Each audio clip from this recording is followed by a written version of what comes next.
Assalamualaikum warahmatullahi wabarakatuh. Saya Indah Febrianti. Di sini saya akan menjelaskan tentang edukasi nutrisi.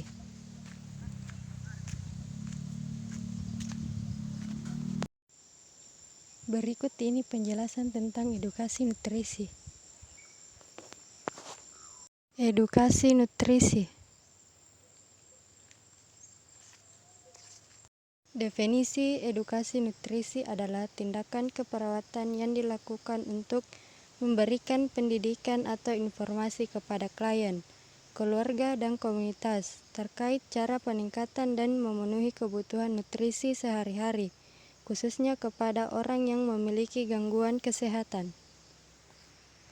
Kedua, tujuan. Edukasi nutrisi diberikan dengan tujuan A. Meningkatkan keterampilan mahasiswa dalam memberikan edukasi nutrisi. B. Mengetahui hal-hal yang perlu diperhatikan dalam memberikan edukasi nutrisi. C. Mengetahui hal-hal yang perlu diperhatikan dalam pemberian edukasi nutrisi. D. Meningkatkan pengetahuan klien, keluarga, dan komunitas terkait nutrisi yang dibutuhkan sesuai dengan masalah kesehatan. E. Meningkatkan pengetahuan klien, keluarga, dan komunitas terkait tujuan konsumsi nutrisi sesuai dengan masalah kesehatan. F. Meningkatkan keterampilan klien, keluarga, dan komunitas dalam melakukan demonstrasi terkait dengan nutrisi. Kemudian kita masuk di prosedur kerja. Yang pertama adalah tahap persiapan. Persiapan 1. Mengidentifikasi masalah pemenuhan nutrisi atau gizi klien sesuai dengan masalah kesehatannya. 2. Mempersiapkan materi sesuai dengan kebutuhan pemenuhan nutrisi. 3. Mempersiapkan media edukasi nutrisi seperti leaflet, video, poster, atau booklet, food model yang dapat berisi tentang pengetahuan nutrisi atau gizi sesuai status kesehatan, tabel makanan sesuai gizi seimbang, cara mengelola makanan dan waktu atau jadwal pemenuhan nutrisi. Keempat, mengidentifikasi waktu yang tepat atau jadwal pemberian edukasi sesuai kesepakatan klien. Yang kedua, tahap kerja atau tahap pelaksanaan. Yang kedua yaitu tahap kerja atau pelaksanaan. Yang pertama, melakukan observasi atau pemeriksaan terkait status gizi klien, apakah dia kurus, normal, gemuk, atau obesitas, dengan melakukan pengukuran antropometri berat badan, tinggi badan, lingkar lengan atau lingkar perut, dan menghitung IMT berat badan, tinggi badan, M². Kemudian status alergi, apakah pasien mengalami alergi makanan atau tidak. Kemudian program diet yang pernah dia jalankan atau saat ini dijalankan. Kemudian kebutuhan pemenuhan nutrisi atau gizi klien ditinjau dari status kesehatannya. Kemudian kemampuan pemenuhan nutrisi atau gizi klien.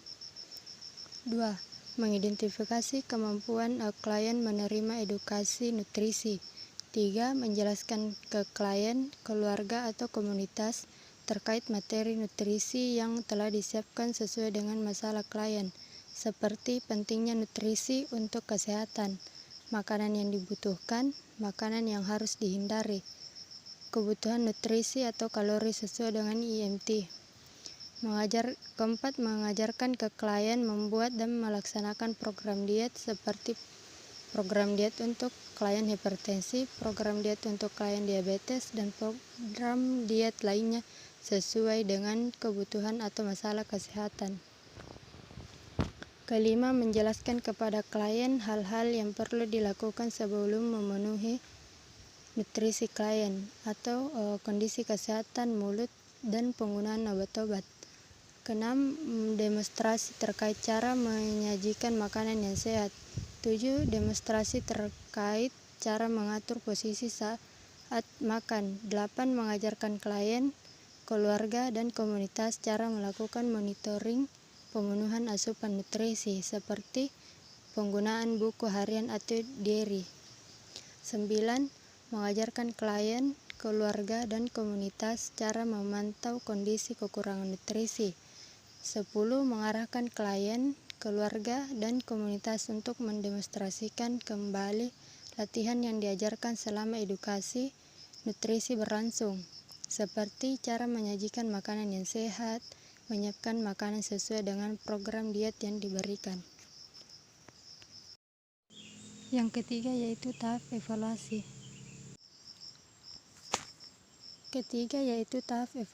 Pertama, evaluasi struktur terkait persiapan edukasi nutrisi. Kedua, evaluasi proses terkait pelaksanaan edukasi nutrisi. Ketiga, evaluasi hasil terkait kemampuan yang dicapai klien, keluarga, dan komunitas dari edukasi nutrisi yang diberikan, seperti pengetahuan dan keterampilan klien, keluarga, dan komunitas tentang edukasi nutrisi. Yang keempat yaitu hal-hal yang perlu diperhatikan dalam edukasi nutrisi.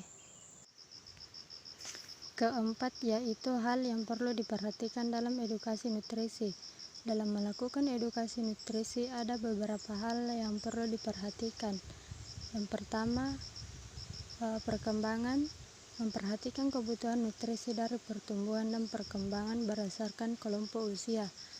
Kedua, jenis kelamin. Adanya perbedaan komposisi tubuh dan reproduksi mengakibatkan kebutuhan nutrisi antara wanita dan pria. Ketiga, etnis dan budaya. Keanekaragaman etnik dan budaya juga mempengaruhi kebutuhan nutrisi. Salah satunya karena adanya keanekaragaman jenis makanan. Pilihan makanan sangat berbeda di antara individu, tergantung dari latar belakang budaya. Keempat, keyakinan mengenai makanan. Keyakinan akan efek makanan terhadap kesehatan sangat mempengaruhi edukasi nutrisi. Sebagian orang memiliki kecenderungan terhadap makanan yang menjadi dasar dari keyakinan memilih makanan.